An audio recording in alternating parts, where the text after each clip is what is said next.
Olá, tudo bem? O objetivo da aula de hoje é conversar sobre o tamanho do Estado e as diferenças entre as concepções de Estado máximo e Estado mínimo.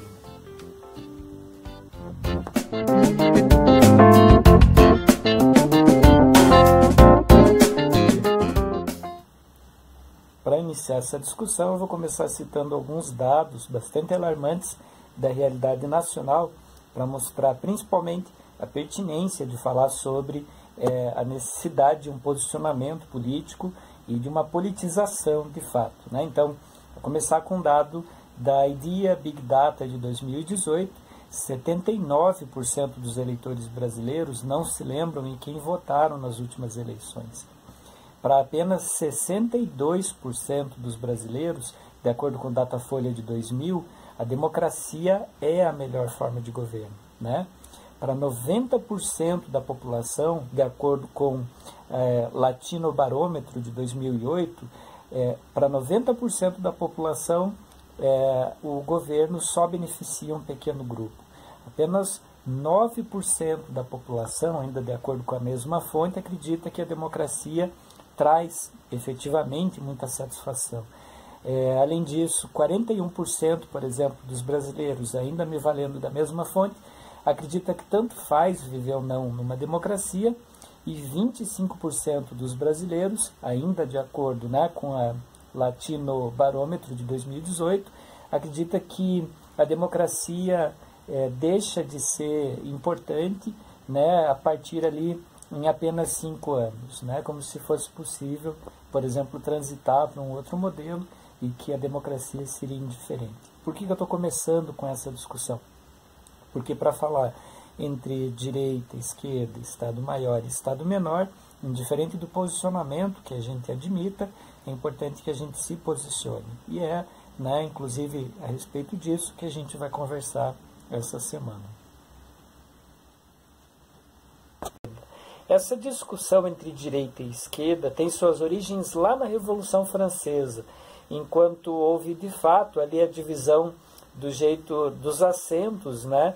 A direita dos antigos nobres e do clero, e a esquerda da burguesia e dos pobres, né? E aí, por isso essa divisão aí bastante clássica, né, e antiga da diferenciação entre esses dois interesses específicos, o da direita, e não querendo aqui elitizar a direita necessariamente, mas mostrando que, né, historicamente a direita tem como pressuposto um interesse que está diretamente mais próximo aí, a não, no caso já contemporâneo, né, a intervenção do Estado ou a diminuição do Estado na sua condição máxima possível, enquanto na esquerda a intenção de uma espécie de aumento do controle estatal para garantir a prestação de serviços de modo igualitário, né, propiciando, por exemplo, acesso aos mais pobres e não os excluindo. E aí, diante dessa condição, a gente tem que essa relação de Estado máximo ou de um Estado controlador era bastante comum na filosofia moderna, no seu início, a partir daquela perspectiva de que o humano precisa de controle e, mediante essa necessidade, então, o Estado deveria ser forte. Claro, a gente está pensando aqui em Maquiavel, a gente está pensando em Thomas Hobbes e autores que achavam que o Estado deveria ser soberano, né, num controle não só em relação a políticas internacionais, aí, né, falando dessa soberania, mas soberano no sentido de um poder, né, acima de qualquer interesse privado, individual, para que o controle se desse de modo igual, garantindo uma hegemonia social. E, a partir de John Locke, a gente tem uma nova perspectiva que nasce de um chamado indivíduo ou sujeito liberal. O que seria esse indivíduo liberal ou esse sujeito liberal? Um sujeito que participa, sim, da política, mas tem resguardado, né, diante dessa relação entre ele e o Estado, uma autonomia, um limite, portanto, né, impondo um limite ao Estado. Então, esse sujeito liberal foi o primeiro movimento aí do nascimento do liberalismo que passou a discutir que talvez, ao invés desse Estado grande, como propunham esses autores, né, anteriormente citados, talvez fosse mais interessante pensar um Estado menor e deixar que o comércio regulasse as relações entre as pessoas. E aqui é que nasce especificamente o liberalismo. A gente tem, portanto, duas vertentes aqui que compreendem a função do Estado e a relação de como o Estado deve estabelecer a sua função com os cidadãos. E claro, no extremo aí, né, desses dois espaços, a gente tem um grupo que considera que a intervenção estatal ela não deve acontecer de modo algum, que são os anarquistas, ou de modo bastante diferenciado. A respeito da anarquia, a gente não vai discutir aqui nesse vídeo, a gente vai pensar nessas estruturas, né, politicamente estabelecidas de Estado maior e Estado menor. O liberalismo, né, caracterizado aí pelo pensamento da direita, ele teve dois grandes personagens históricos, aí não me refiro a pensadores, filósofos, mas a políticos mesmo, né, que implementaram essa diminuição do Estado e que, de algum modo, consolidaram aí a estratégia política adotada pela direita. A gente tem, primeiro, a Margaret Thatcher, que foi ali primeira-ministra, né, do Reino Unido, entre os anos de 1979 até 1990, e ela tinha como objetivo, na sua prática, né, tirar a Inglaterra, ali, o Reino Unido, do recesso econômico, e para isso ela foi, inclusive, né, chamada de Dama de Ferro, porque ela agiu de modo incisivo, né, privatizando, encolhendo o tamanho do Estado para conseguir gerenciar melhor aquela estrutura, né, e abrindo, claro, né, para o livre comércio as outras todas as possibilidades aí que outrora o Estado de algum modo exercia domínio, né? Então ela reduziu o tamanho do Estado e lançou a iniciativa privada às outras possibilidades. E vale também destacar o Ronald Reagan, que foi o 40º presidente dos Estados Unidos, e ele também, né, enfim, teve um papel bastante importante na implementação dessa política de direita, sobretudo a partir da estratégia da privatização, ou seja, da venda de instituições que outrora estavam sob o controle do Estado, passando isso tudo para a iniciativa privada. Aproveitando essas duas condições, né, vale, por exemplo, mencionar um dos pensadores que, não como John Locke, que ainda tinha um liberalismo nascente a partir dessa perspectiva do indivíduo liberal, mas já classicamente liberalista, como, por exemplo, Adam Smith, a ideia dele, né, era apresentar um Estado que encolhesse de tal modo que ele conseguisse, sim, prestar alguns serviços públicos, mas que esses serviços públicos, por serem menores, ali no sentido de não ter tanta coisa assim para administrar, fossem empregados com mais qualidade. A grande discussão aqui entre os diversos filósofos da direita ou filósofos liberais é o que o Estado pode entregar para as pessoas de tal modo que tudo não se converta só numa livre iniciativa privada que exclua, por exemplo, a população mais pobre, né? Então a gente está falando aqui de uma política que, indiferente de direita ou de esquerda, não pode deixar, e nunca deixou, né, pelo menos classicamente falando, teoricamente falando, aqueles que foram, né, excluídos aí dessa sociedade pela perspectiva econômica, quer dizer, a população mais carente. E aí, nessa discussão, por exemplo, Adam Smith acreditava que o Estado deveria oferecer, por exemplo, segurança, a partir da perspectiva militar mesmo, dentro de uma condição aí de relação internacional. Além disso, o Estado deveria oferecer também uma condição de obras públicas, né? Por exemplo, coisas que ele pudesse dispor para a população, desde que isso não enfrentasse ou impedisse, de algum modo, a perspectiva de um desenvolvimento privado, por exemplo, né? E também, claro, né, da proteção das pessoas. Depois a gente vai ter outros autores, né, que vão colocar aí a questão da saúde. Depois a gente vai ter autores que vão considerar, por exemplo, que a educação também não pode ser um bem privado, mas que tem que ser público. E aí sempre é essa discussão entre o que o Estado deve oferecer e como, né? E, claro, né, no extremo desse pensamento a gente tem o chamado anarcocapitalismo, que seria um extremo do liberalismo, né, que tem muito a ver, inclusive, com uma perspectiva neoliberal, que é essa condição de entregar literalmente tudo nas mãos do comércio, da iniciativa privada, e deixar que a concorrência, de algum modo, regule as relações, né? Então, de um lado, a gente tem aí essa discussão assim, de encolher o Estado, mas tentar pensar ainda um mínimo. Essa é a característica do liberalismo na sua perspectiva mais clássica e também faz parte aí da pauta da direita, por exemplo, falando enquanto perspectiva, né?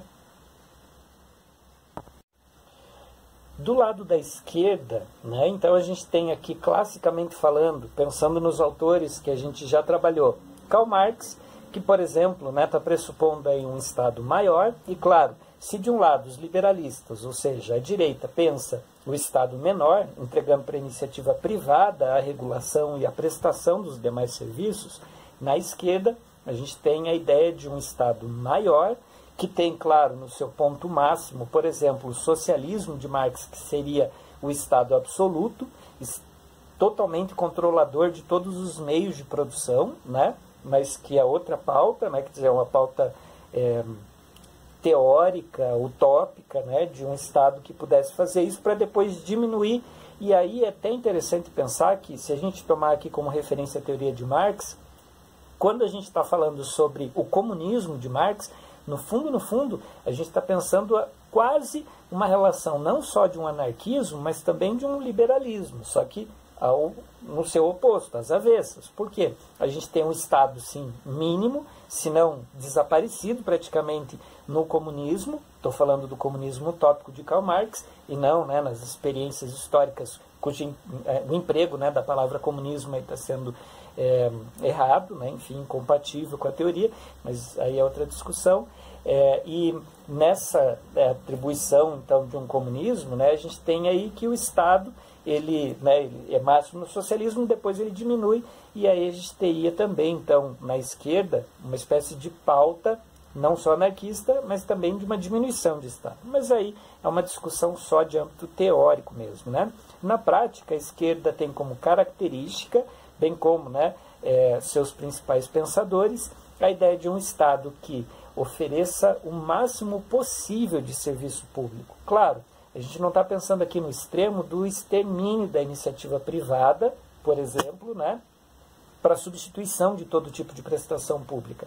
A ideia da pauta da esquerda, na sua essência, na sua estrutura teórica, diz respeito a um Estado que exerça o maior controle sobre as pessoas. Porque é esse tipo de controle que faz com que sejam garantidos bens que seriam considerados não negociáveis, como, por exemplo, educação, saúde, E aí, dentro dessa condição, claro, há uma perspectiva contrária, por exemplo, a privatização, que é a pauta da direita, porque o objetivo da esquerda é que, uma vez que o Estado consiga gerir, gestar todas essas empresas, essas instituições, como, por exemplo, educação pública, saúde pública, enfim, a população teria acesso a isso de um modo igualitário. Então, há aqui uma perspectiva de igualdade. E aí, a ideia de os pensadores também no âmbito da esquerda é tentar definir o tamanho desse Estado, pensando que a gente também não está pensando aqui o extremo dessa outra condição. A gente não está se referindo à extrema esquerda que, por exemplo, pensa esse Estado num regime, voltando aqui à teoria de Marx, numa espécie de total, numa ditadura do proletário, por exemplo. Estou pensando aqui num Estado que vai gerir mais coisas, vai ter uma gestão maior. E aí, dentro dessa condição, por exemplo, a gente tem filósofos que vão tentar entender e propor o que seria de fato de obrigação do Estado para que o Estado conseguisse garantir qualidade, sobretudo para a população mais pobre, sem tolher, sem diminuir a liberdade das pessoas, dado que o próprio, estou falando aqui agora me referindo à política da direita, a expressão liberalista pode remeter à noção de sermos mais livres. A esquerda vai entender que a liberdade só é possível se a gente tiver condição de ser igual. E daí, por isso, a ideia de não diminuir a liberdade das pessoas, eu me refiro ao que a esquerda apresenta, mas em tentar propiciar algumas condições para que aí sim, a partir desse mínimo estabelecido, as pessoas possam vivenciar suas liberdades. Bom, uma vez conversado aí bem brevemente a respeito dessas duas linhas, aí é que começa a nossa atividade e a minha provocação para vocês. qual é o limite do tamanho desse controle que o Estado deve ter, que seria ideal para garantir qualidade de vida para todos nós. Que tipo ideal a gente pode pensar de intervenção que, de algum modo, não atrapalhe as nossas liberdades, mas que também não ignore as diferenças sociais. E, além disso, que, claro, permita que as pessoas tenham condição, não só de trabalhar, mas de trabalhar livremente. Então, essas são, por exemplo, algumas provocações que nos colocam diante, não de uma ideia de querer se fechar ao diálogo, pelo contrário, mas de entender e também assumir uma posição em relação a essa pauta. Lembrando que a gente está falando de um aspecto teórico de Estado máximo e mínimo, que não se refletem necessariamente na dinâmica política, por exemplo, nacional, na pauta aí dos nossos políticos, sejam eles de direita e esquerda. Então, mais do que uma discussão aqui partidária, a gente está pensando num aspecto teórico de tamanho estatal e de como a política deve, de algum modo, administrar esse Estado.